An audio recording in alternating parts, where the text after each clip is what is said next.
କହିଲେ ଦେଖି ବର୍ଷା ସକାଳୁ ସକାଳୁ ହଉଥିବ ମନ କଣ କହିବ ଖାଇବା ପାଇଁ। ସକାଳୁ ଝିପି ଝିପି ବର୍ଷାରେ ଆମେ 2 ଜଣ ଯାଇକିନି ଧରିକି ପଳେଇ ଆସିଲୁ ଗରମ ଗରମ ସିଙ୍ଗଡ଼ା। ସିଙ୍ଗଡ଼ା ଆଣିକିନି ମୁଁ ଏଠି କଟାକଟିରେ ପୁରା ଲାଗିଗଲି। ତ ଆପଣମାନେ ଗେସ୍ କରନ୍ତୁ କଣ ବନିବ।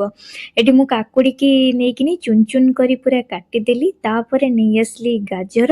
ତ ତାର ଚୋପା ଛଡ଼େଇ ଦେଇକିନି ଭଲସେ ତାକୁ କୋରିଦେଲି। ଆଉ କାଟିବା ପାଇଁ କି ଏତେ ଟାଇମ୍ କିଏ ନବ, ତ ଆମ ପାଖରେ ତ ଇଜି ପ୍ରୋସେସ୍ ଅଛି। ତାକୁ କୋରି ନେଲି। ତାକୁ କୋରି ସାରି ଏଠି ମୁଁ ପିଆଜ ନେଇଯାଇଛି, ତାକୁ ବି ଚୁନ ଚୁନ କରି କାଟିଦେଲି। ତାପରେ ଧନିଆ ପତ୍ର ଚୁନ ଚୁନ କରି କାଟି, କଞ୍ଚା ଲଙ୍କାକୁ ଟିକେ ଟିକ ଟିକ କରି କାଟି ଦେଇକିନି ସାଇଡରେ ରଖିଦେଇକି ଏପଟରେ ବର୍ଷା ପାଗକୁ ଦେଖି ମନ କହିଲା ଟିକେ ଚା ବନେଇଦବା। ତ କ୍ଷୀର ଗରମ କରି ତା ଦେହରେ ଅଦା ଟିକେ, ଗୋଲମରିଚ ଗୁଣ୍ଡ ଆଉ ଚା ପତି ଦେଇ କିଛି ସମୟ ମୁଁ ଛାଡ଼ିଦେଲି। ତ ଫୁଟି ଆସିଲା ପରେ ମୁଁ ତା ଦେହରେ ଚିନି ଦେଇଦେଲି। ତ ଏପଟରେ ମୋର ସବୁ ସିନା ରେଡି ହେଇଯାଇଥିଲା, ମେନ୍ ଜିନିଷଟା ବା ଆଇସ୍ ବନେଇବେ। ତାପରେ ଆଇସ୍ ପୁରା ରେଡି ହେଇକି ପଳେଇ ଆସିଲି।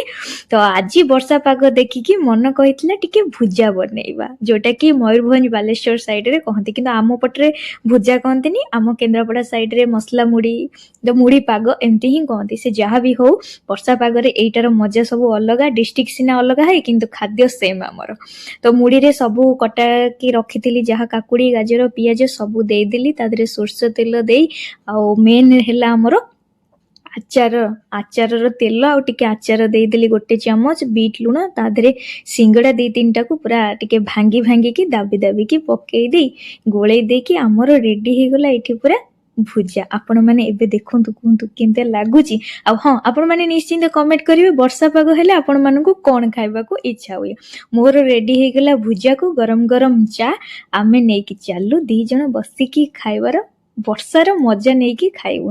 ତ ଆପଣମାନେ ତ ବହୁତ ଥର ଖାଇଥିବେ। ଆଉ ହଁ, କମେଣ୍ଟ କରିକି ନିଶ୍ଚିନ୍ତ ଜଣେଇବେ ଭିଡିଓଟି କେମିତି ଲାଗିଲା। ଯଦି ଭଲ ଲାଗିଥିବ ଲାଇକ୍ କରିଦେବେ, ସେୟାର କରିଦେବେ, ସବସ୍କ୍ରାଇବ କରିଦେବେ। ଆଉ ହଁ, ଫଲୋ କରିବାକୁ ଭୁଲିବେନି। ବାଏ।